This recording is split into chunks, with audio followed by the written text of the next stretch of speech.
जय माता दी भक्तों। जब मैंने माता रानी के भवन पर हुई अपनी अनोखी घटना आप सभी के बीच में जब साझा किया तो बहुत सारी घटनाएं मुझे आप सभी के द्वारा प्राप्त हुई, कुछ कमेंट के माध्यम से और कुछ मेरे दोस्तों ने मुझे बताया। ऐसी ही एक मेरे दोस्त ने अपने पिताजी के साथ हुई घटना बताई जो कि मुझे आप सबके साथ शेयर करने की इच्छा हुई। क्या माता रानी के भी साक्षात दर्शन किसी को मिलते हैं? ऐसी ही एक घटना आप सबके सामने रखने जा रही हूँ, इसलिए वीडियो पर अंत तक बने रहें। ये कहानी है मेरी सहेली रितु और उसके परिवार की, जहाँ रितु, उसके पति, उसके 2 बेटे और उसके ससुर जी रहते थे। ससुर जी काफ़ी बूढ़े थे, सेहत भी बहुत अच्छी नहीं रहती थी। शुगर, बीपी जैसे कई छोटी मोटी बीमारियों से परेशान रहते थे, मगर माता की भक्ति करना उन्हें बहुत अच्छा लगता था। वो रोज़ माता के मंदिर जाते, वहाँ मंगलवार और शुक्रवार को माता के भजन गाते, जगराते, कन्या पूजा आदि में अपना समय बिताते थे। यूँ कहें तो इसी से उन्हें शक्ति मिलती थी। अब पूरे परिवार ने माँ वैष्णो देवी जाने का सोचा।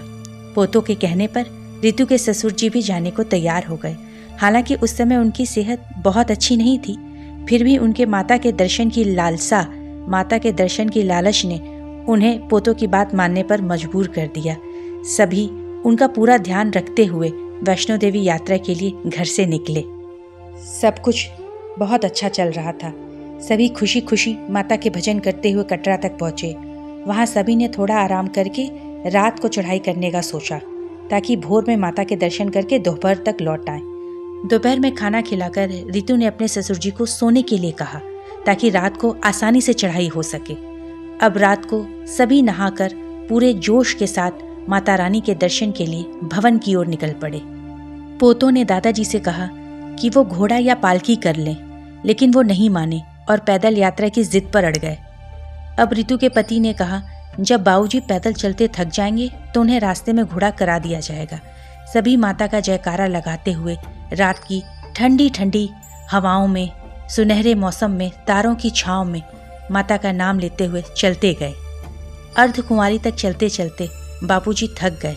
अब सभी के जिद पर बाबूजी को घोड़े पर बिठा दिया गया। घोड़ों का रास्ता अलग था और पैदल चलने वालों का शॉर्टकट रास्ता अलग था। बाबूजी नहीं चाहते थे कि उनके साथ कोई पैदल ज़्यादा दूरी तक चले, और घोड़े वाले ने भी सबसे यही कहा कि वो उन्हें एकदम सुरक्षित भवन तक पहुंचा देगा। बाबूजी ने कहा कि कोई बात नहीं, वो सभी शॉर्टकट रास्ते से उनसे सीधे भवन पर जाकर मिलें।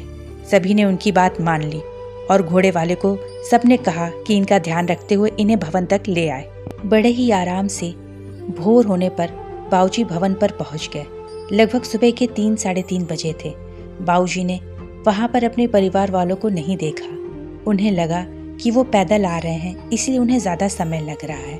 घोड़े वालों को पहले ही पैसा मिल चुका था, तो बाबूजी ने घोड़े वाले को जाने के लिए कहा और उसके बाद एक जगह जाके बैठ गए। शुगर के मरीज होने की वजह से उन्हें थोड़ी चक्कर सी आने लगी। उन्होंने सोचा चल के चाय पी ली जाए तो थोड़ा आराम मिलेगा, लेकिन जैसे ही उन्होंने अपने कुर्ते में देखा, उसमें रखे हुए पैसे शायद घोड़े पे चढ़ते उतरते समय कहीं गिर गए थे। उन्होंने सब तरफ देखा पर उन्हें पैसे नहीं मिले। पर बाबूजी ने सोचा कि चलो जाने दो, थोड़े समय में तो परिवार वाले आ जाएंगे। वो एक तरफ सीढ़ियों पर जाके बैठ गए, लेकिन लगभग भोर का समय होने को था। ठंडी बहुत थी। ठंड के मारे उनका पूरा शरीर कांपने लगा और शुगर भी अचानक से गिरने लगा और उन्हें चक्कर आने लगा। और इतना ही नहीं, वो कब बेहोश हो गए उन्हें पता भी नहीं चला। और आने जाने वाले यही सोच रहे थे कि कोने में बैठकर बाबा सो रहे हैं, आराम कर रहे हैं। माता के भजन लगातार बज रहे थे। तभी एक अद्भुत आश्चर्यजनक चमत्कार हुआ। उनके पास एक दिव्य तेज वाली कन्या आई, जिसने उन्हें जगाया और कहा, बाबा उठ जाओ, तुम भवन पर हो, माता के दरबार में हो। मेरे पास ये माता का प्रसाद है, हलवा है, इसे खा लो। उस कन्या के दिव्य रूप और बातों की मोह में उन्होंने बिना कुछ कहे, बिना कुछ पूछे उस प्रसाद को खा लिया और उसके बाद उनके शरीर में वो स्फूर्ति, वो जान आ गई।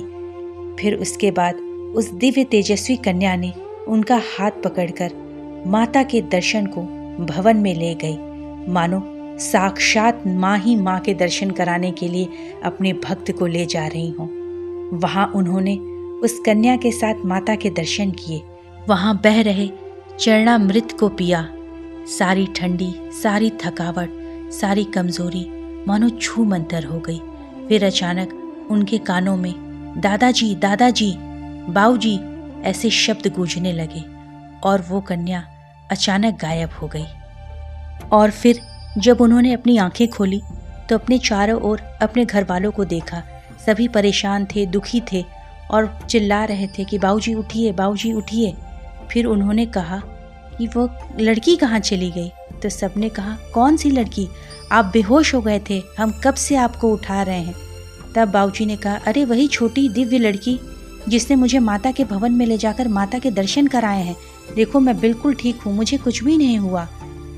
तब सबने कहा, हमने आपको ढूंढते हुए यहाँ देखा, कब से आपको उठा रहे हैं, आप कुछ खा लीजिए।